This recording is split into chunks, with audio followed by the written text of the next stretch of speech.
Everyone, welcome once again. Today we are going to discuss the subject of production engineering. We are starting with the manufacturing processes.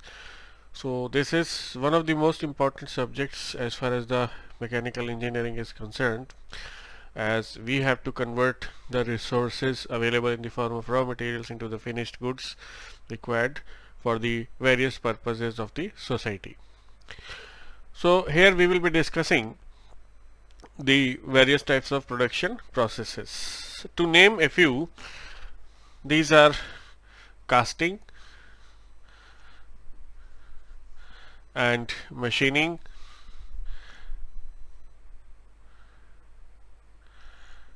this involves processes like turning, then grinding, milling,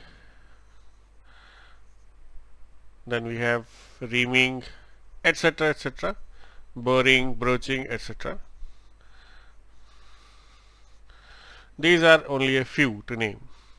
Then we have welding, and we have the forming processes like forging, and then we have informing, rolling, etc., and high energy forging, etc. And then we have casting, machining, welding, forming, the non-conventional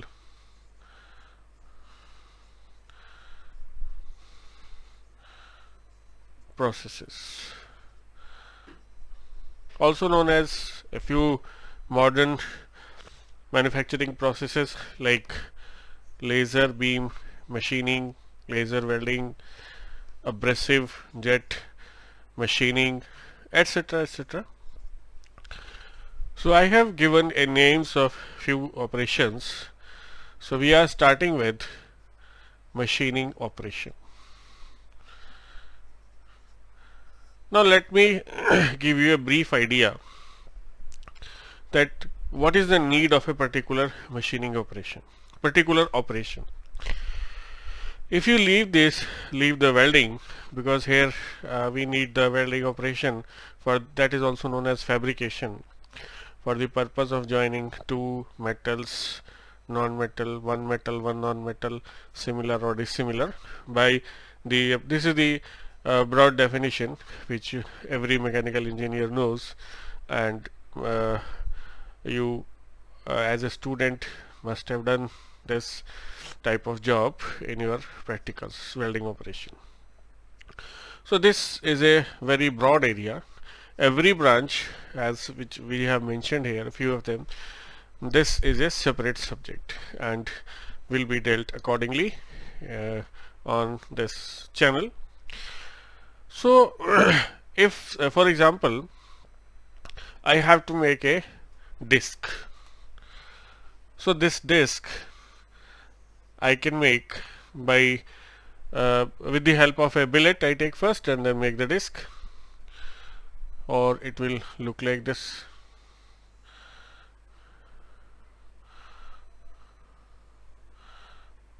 This is the disc. This is the axis of the disc. This is the center of the disc. So we can manufacture it by forging, the forming processes. We can do this by casting, and we can do this by machining. So the question is, which process must be selected and why? So there are several criteria for this, and the most important of them is, number one, what should be the strength of the finished part.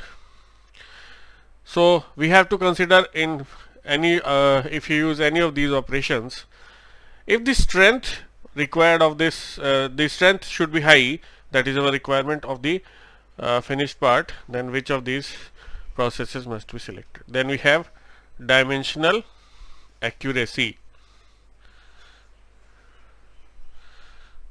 What is dimensional accuracy? You all know the concept of tolerances, limits, etc. Suppose you have to make a dimension of 25 mm. So if you apply the tolerances, suppose it is given as 25 plus minus 0.01 mm is given. So it is according to the accuracy required for dimensions.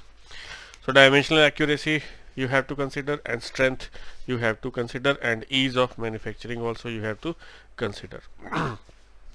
Apart from this, size of machine criteria. Suppose I make this by these three processes: forging, casting and machining. So there is a term that is called grain. What is the grain? Grain is, you can say, conglomerate of the particles, which are nothing but atoms. Conglomerate means groups. So the atoms are, or the particles, they are distributed randomly inside the body, and they form a group, and that particular group which is oriented in any direction is called grain. So in case of casting, the grains are distributed randomly, and that's why, because of random distribution of grains,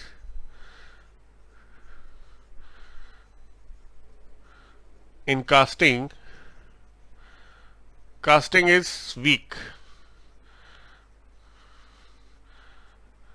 Casting is weak. So when do we use casting?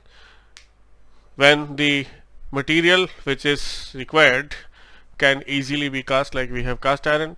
Some materials cannot be cast easily, or any other requirement we have in particular, that is by other manufacturing process it cannot be found. So if you apply a force on this, then the force will easily break the component, because of the random distribution of the grains. And I will give you another example for this. Suppose you have a bamboo. So the distribution of grains of bamboo is in axial direction. The grains are like this. So if you apply a force along the axis in the direction parallel to the grains, you can easily cut it into two parts. You can easily cut it like this if you apply the force parallel to the grains. But if you apply the force along this direction, that is, you just have to cut it, it is very difficult. You have to apply a higher value of force. You need special purpose tools for this, saw, etc., to cut in this direction if you apply the force in the direction perpendicular to the grains. Same is the case here. If you apply the force in the direction of grains, then in that case the body can withstand higher force. If the grains are oriented in some other direction, then it is not able to withstand that much force. Now let us talk about forging. Suppose, so this is weak. Now we make this by forging operation, just like gear, etc. So what do we do in forging? We have this workpiece kept on this die, and with the help of hammer apply a force so that it is formed in the required shape. So because of this application of force in this direction, the grains have a radial orientation. So it is having higher strength. So I mean to say, forging is having a higher strength as compared to casting. But in case of machining, so out of forging, casting and this, casting has the lowest strength, forging has the highest strength, and machining process component, or the component made by machining, lies in between these two. So this is one criteria, strength criteria. Second is the dimensional accuracy. Casting is the roughest surface obtained with very poor dimensional accuracy, and tolerances are not close. As far as the machining is concerned, the dimensional accuracy is the best, and sometimes we are not able to manufacture a required component by casting or forging because of the size restrictions or any other restriction, like we have to make a very small hole in case of like carburetor jets, etc. In that case also we have to use the micro machining operations, the special purpose machines, as I have mentioned few of them here. So this is how we select the operation, type of operation for a for making any particular component. So the main criteria are strength, dimensional accuracy, and now this I have mentioned size of machine, because forging requires heavier load to be applied on the component depending upon the size.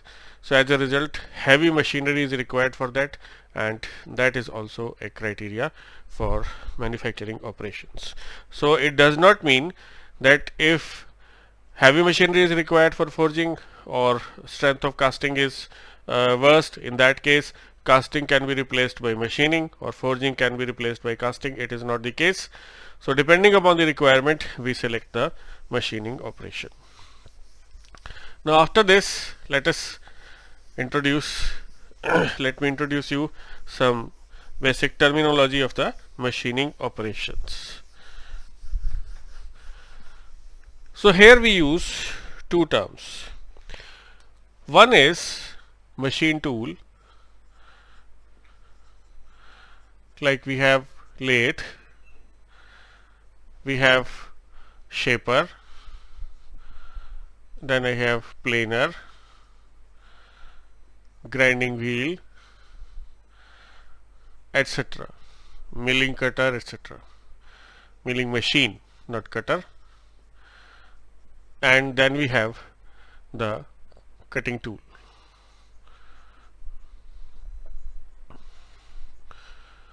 So cutting tool, we have different types of tool: single point cutting tool, multi-point cutting tool. In single point we have lathe tool, which is used for different operations like turning tool, parting, threading, etc. Sometimes same tool is used for this. And in multi-point cutting tool we have milling cutter, we have broach, we have grinding tool, etc. So what is machine tool and what is cutting tool? Machine tool, as I told you, so I will define the machine tool based on this. For turning operation, two types of motions are required. One is primary or cutting motion, and other is secondary motion or feed motion. Now what is this? I will give you the example of turning operation. So what happens in case of turning? This is a bar, this much length of this has been turned with the help of a cutting tool, single point cutting tool. This is the axis, and here we have the cutting tool.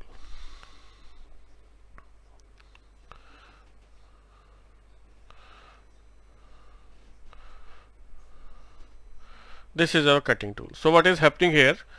This is rotating in this direction. So this is the cutting edge of the cutting tool. So there are two types of motion. One is this motion, turning motion. The spindle is rotating at any particular speed and it is moving with respect to the cutting edge of the tool.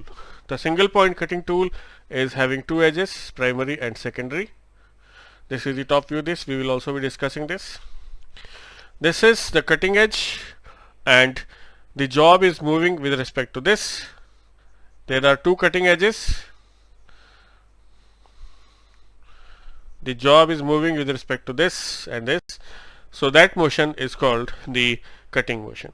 This is responsible, primary or cutting motion is responsible for the material removed from the surface and a new surface is obtained here. This is the original size and it has been turned to this size. Now the secondary motion or the feed motion is given to the tool in this case. So the tool is fed like this in this direction, maybe this or this direction. So feed motion is given to the tool so that the tool clears some part of this. This is called depth of cut. This portion is depth of cut. Tool clears some part of this and tool is fed parallel to the axis of the job, this is called secondary or feed motion. So two motions are required here. Now I will be discussing about these motions later on also, but before doing this, now one thing I would like to clarify here: machine tool. Machine tool is the, you can say, this is the entity or the object with the help of which this motion, cutting motion or primary motion, is possible, or the relative motion between the tool and the work is possible. This is known as the machine tool. Now secondary motion is given to the tool, which is the feed motion in this direction. In some operations this is also given to the workpiece. So cutting tool is responsible for removal of the material from the workpiece in machining operation, and machine tool is responsible for providing the primary or the cutting motion to the workpiece related to the tool. Now after this we have different types of cutting tools: single point and multi-point cutting tools. Let me discuss these also.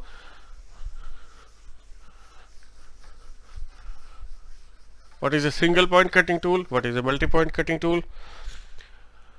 What is point of a tool? As I told you, a tool is having two cutting edges. Let me show you the three-dimensional view. This is the three-dimensional view of the cutting tool, orthographic view. So this portion is called face, and this portion is called flank. We had two flanks, this and the one behind this, and this is called the cutting edge. This is side or primary cutting edge. CE means here cutting edge. This is end or secondary cutting edge, and this is called shank. Now the tool is fixed in the clamp on the machine, and the job is moving with respect to this cutting edge. So actually the cutting occurs along a straight line, this line and this line, and these two lines are meeting at a point. So this point is called nose. Actually this is a point, but ideally this is a point so that we get the best surface, but actually the two cutting surfaces meet like this, and this is having a slight radius here. So this is not a sharp point. So this is the basic geometry, basic diagram, not a geometry, of the cutting tool. So this cutting tool cuts ideally at one point, but actually the cutting operation occurs along this line and along this line. This takes maximum participation in cutting operation, and participation, this one is small as compared to this one. So this is primary or side cutting edge, this is secondary or the end cutting edge.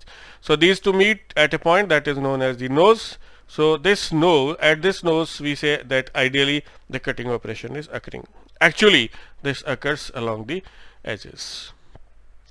That's why this is known as single point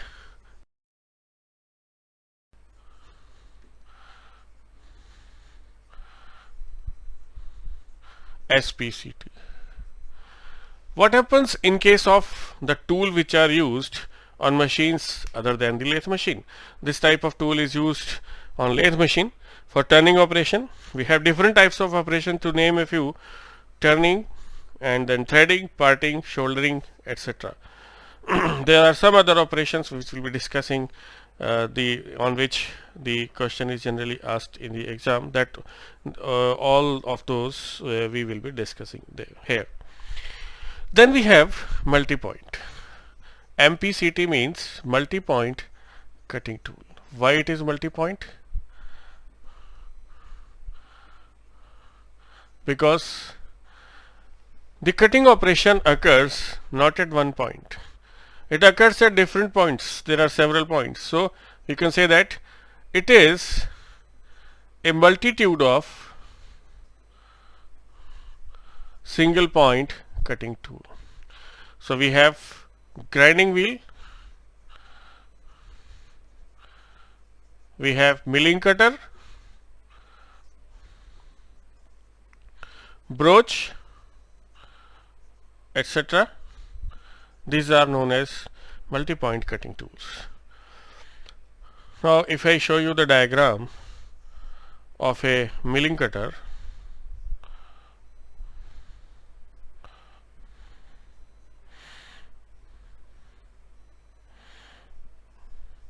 it is having this type of shape. These are known as the teeth. This cutter is rotating and the job is kept here. Either the job is fed in this direction, cutter is rotating like this, so this type of milling is called up milling, and if it is fed in this direction, then it is called cutter rotating in the same direction and the job is fed in this direction, in the same direction as the rotation of the cutter, then it is called down milling. Up milling is also known as climb milling. This we will be discussing later on. So here I mean to say that every tooth here, these are the different teeth. So every tooth acts as a single point cutting tool. So it is a multitude of different single point cutting tools. Same is the case with the grinding wheel. So on grinding wheel, what is grinding wheel? It is made of abrasive materials, sharp abrasives, and which are distributed randomly on the surface of the wheel. So when the wheel rotates, then the material is removed. Remember that this is a super finishing or finishing operation. It can be used for both. So this is the difference between single point and the multi-point cutting tool. Now these operations can be defined according to the rate of metal removal. That is the most important criteria in machining operation. MRR, metal removal rate. If it is low,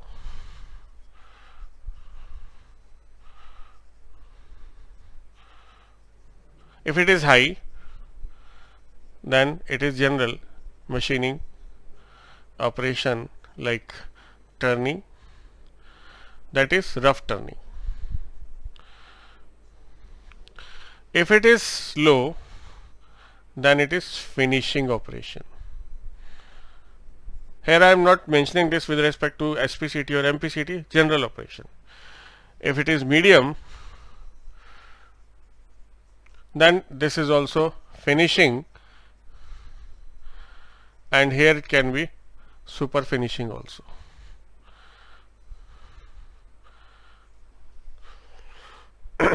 So in case of grinding, milling, etc., this is medium to low, and here we can say that grinding can be used as a super finishing operation also. Then we have buffing, polishing, broaching, etc. This is how we classify the different types of machining operations. There are other operations also like counter boring, etc., that we will also be discussing. Now one thing I would like to make clear here, that generally a question is asked, drilling is a multi-point cutting tool because the cutting occurs along the two threads which are in the form of helix and they meet at one point. So the cutting occurs along these helices. So drilling, boring, and reaming. What is the order of performing these operations? What is drilling? To make a new hole is drilling. Suppose I have made this hole, this is drilling. Now I have to make it to a particular size. So what I will do is I will bore this. Boring means to increase the size. So this is the size which I obtain after boring. Now reaming is the third operation, in which we have a tool that is known as reamer. It will finish the surface obtained. So first we perform drilling, second we perform boring, third we perform reaming.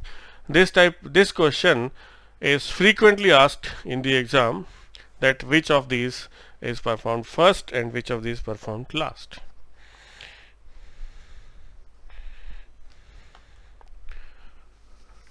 So this is how we classify the machining operations based upon the metal removal rate. Now let us come back to the single point cutting tool and its operations. Now I told you that we have two types of motion, rectilinear to each other. This is the cutting point, so this is secondary or feed motion. This is primary or the cutting motion or the speed. Feed motion. So the cutting motion or the direction of this cutting or the line traced in this direction is known as generatrix. This is generatrix in this direction, and the line traced by the second motion, feed motion, is known as this line in the direction of feed. This is the direction of cutting, this is the direction of feed. This is called as directrix. So these are two you can say imaginary surfaces, or you can say imaginary lines, better to say lines, because two lines make a surface. So at least two lines. So this one is called generatrix, other is called the directrix. So in case of turning operation, these two motions are rectilinear to each other, that is perpendicular to each other. So what type of surface they make? They make this surface. A flat surface is obtained by this generatrix and directrix. Flat surface, just like turning operation. So remember this is very important, asked in the exam. Generatrix in the direction of cutting motion, directrix in the direction of feed motion, and when these two are perpendicular to each other, we obtain the flat surface. Similarly, we can have another type of arrangement, like generatrix is a circle. This is generatrix, and directrix or the feed motion is just for example what we do in case of this operation on lathe. Directrix is suppose perpendicular to this. Directrix is perpendicular to this, to the circle. This is the directrix.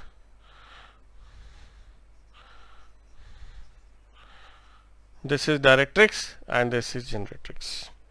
So the surface obtained is a cylindrical surface, like in case of turning operation.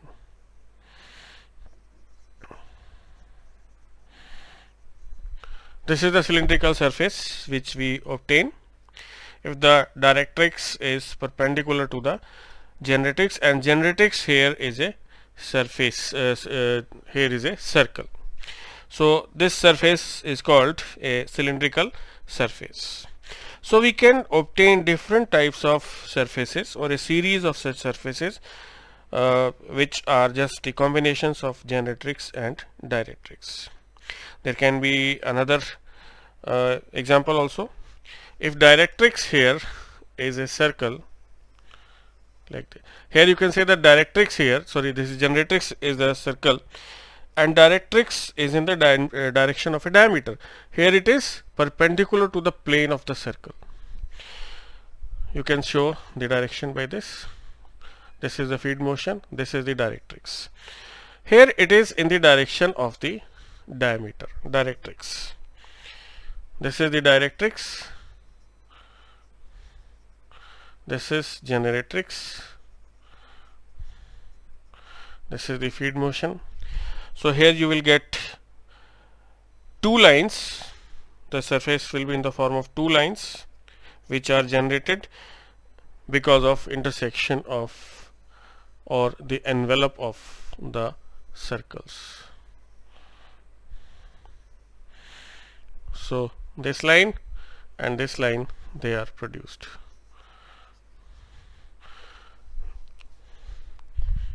Generated.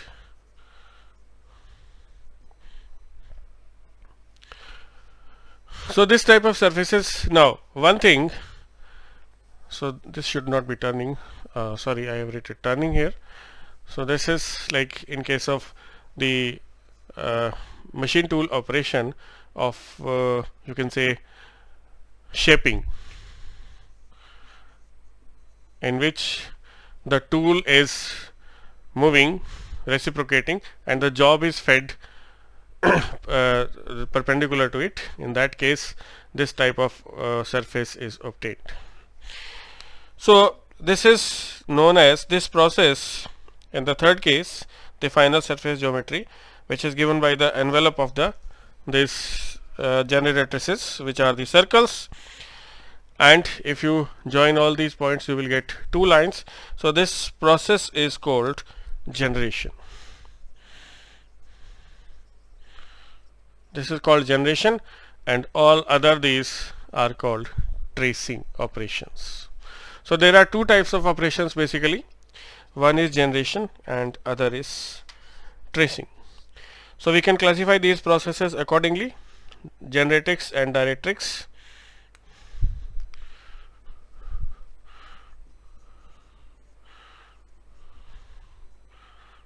Generatrix, and then we have directrix. So if both are straight lines, as I have shown here, in the first case the surface obtained is plane and process is called tracing. Straight line, straight line. Then process is tracing. You have to trace, you are tracing a new surface, and the surface obtained is flat, as in case of shaping. Then after this, if one is circular, other straight line,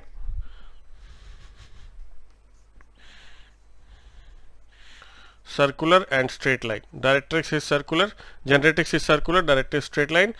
Then this is also known as tracing, as in case of turning, and the cylindrical surface is obtained, as I have shown here. This is the new surface obtained. If generatrix is a plane curve and directrix is circular, then also known as tracing, plane curve circular. Here the first process is the first one is generatrix, second one is directrix. Circular, this is generatrix, this is directrix. The process is known as tracing, and the surface obtained in this case is called surface of revolution.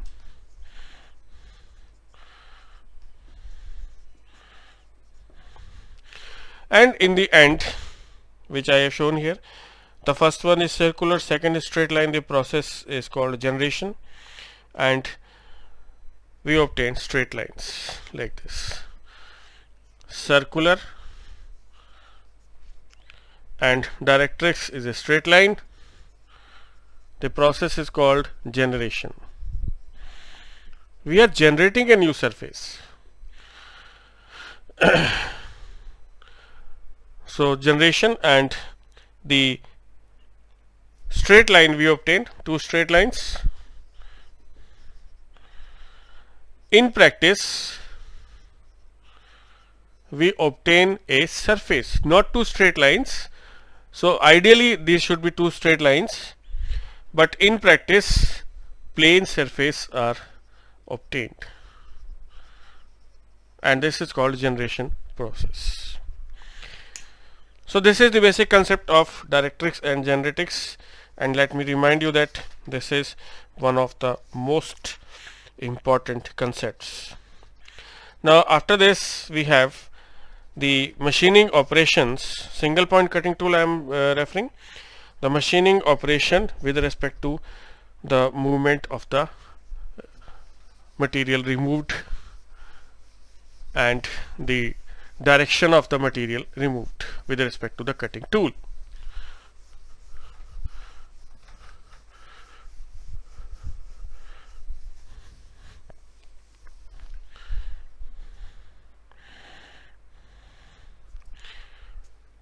Now what happens here is, suppose this is the single point cutting tool. I am not discussing the geometry here. So the job is rotating like this,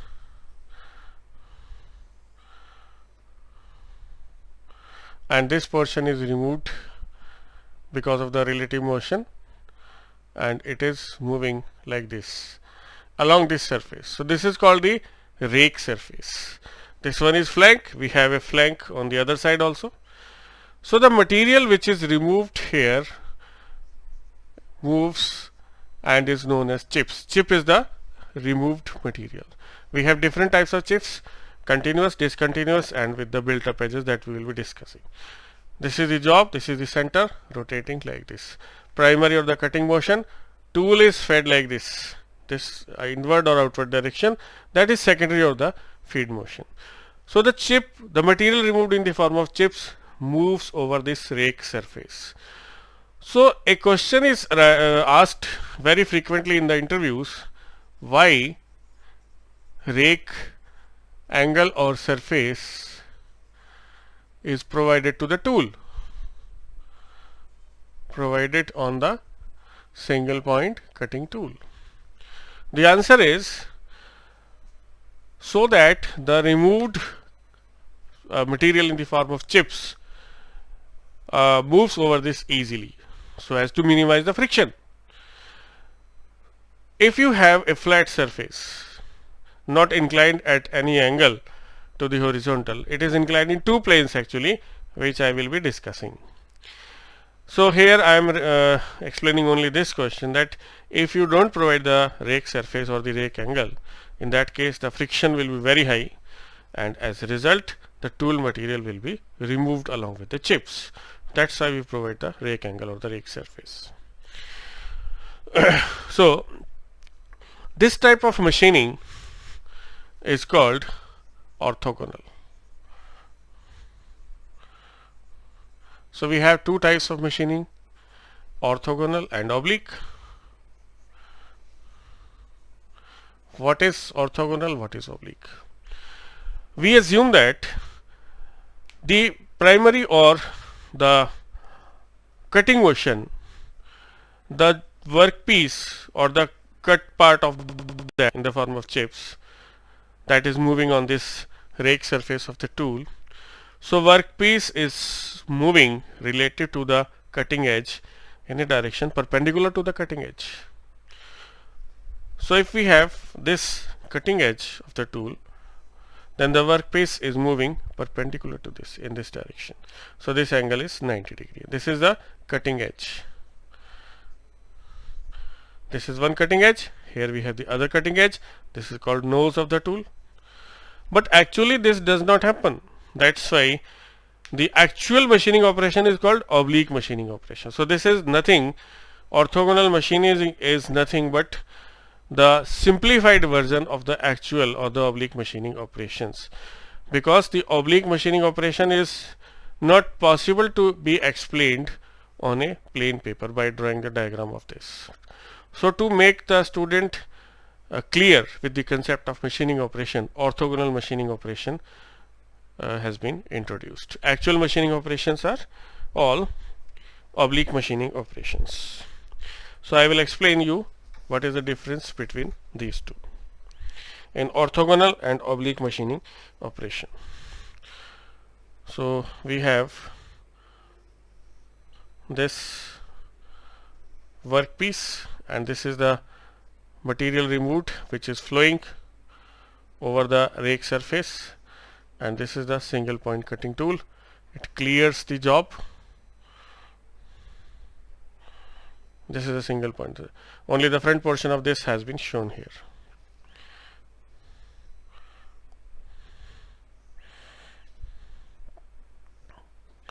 This is the cutting edge.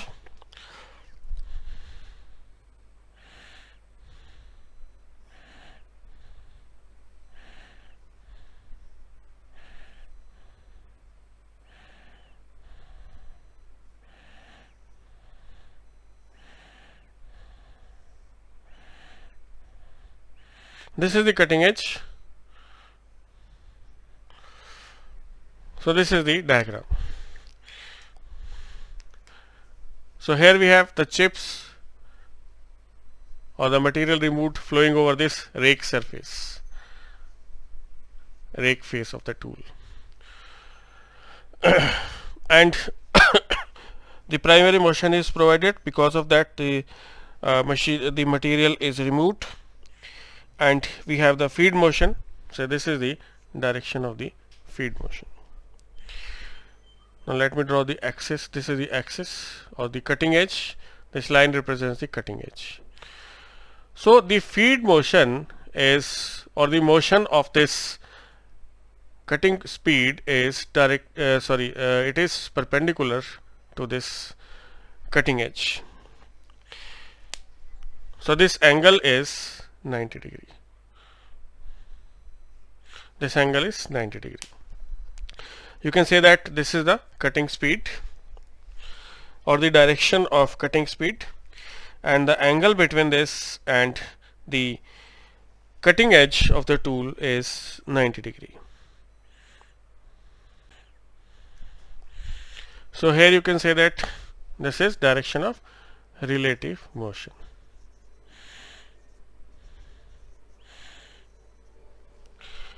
So we will write the differences between orthogonal and oblique machining. Number one is relative motion between tool and workpiece is perpendicular to each other. Here the motion, relative motion,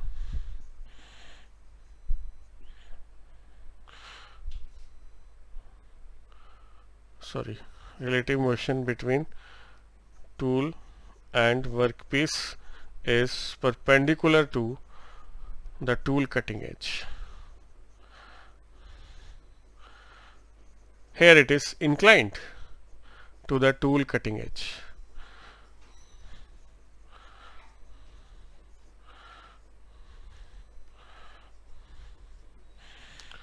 And here you can see here that the tool is covering, or it is clearing the entire job. This is point number one. Point number two, tool clears the workpiece. Here the tool does not clear the workpiece. And number three, here is the chips flow in a plane. The chips are flowing in this plane, and the direction or the velocity of chip flow, here this velocity vector of chip flow is lying in the rake surface.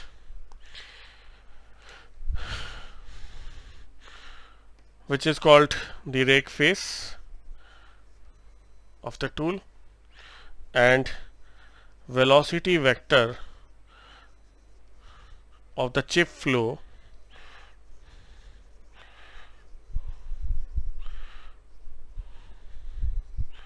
is parallel to the normal to the cutting edge.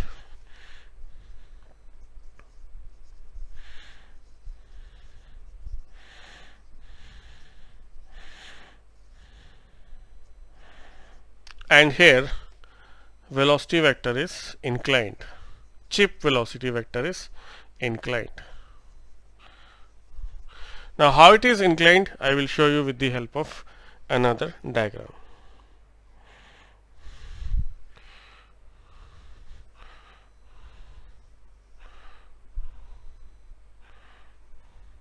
This is a chip flowing over, and the cutting edge here is not normal to the velocity.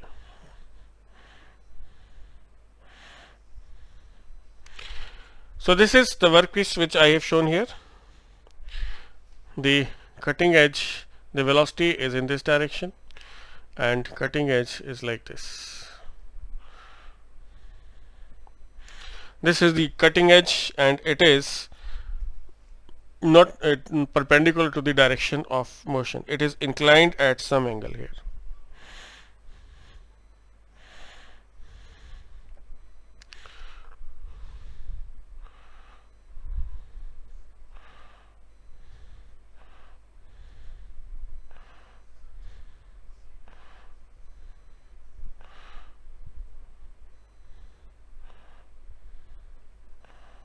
This is the cutting edge, and the velocity is inclined at some angle to this.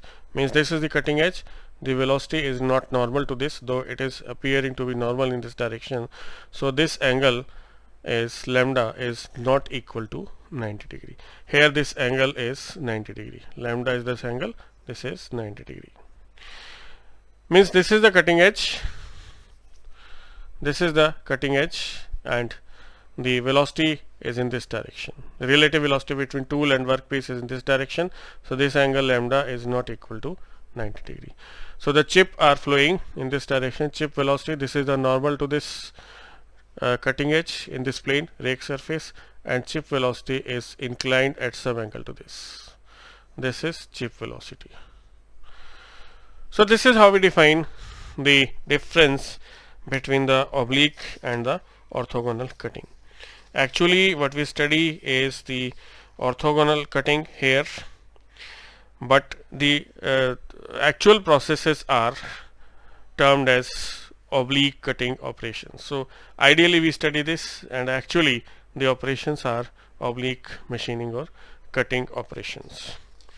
Now after this we will be discussing how the material is removed. We will discuss the tool geometry and what is the effect of various parameters of tool geometry on the life of the tool and the machining operations, etc. This we will be discussing in the next class.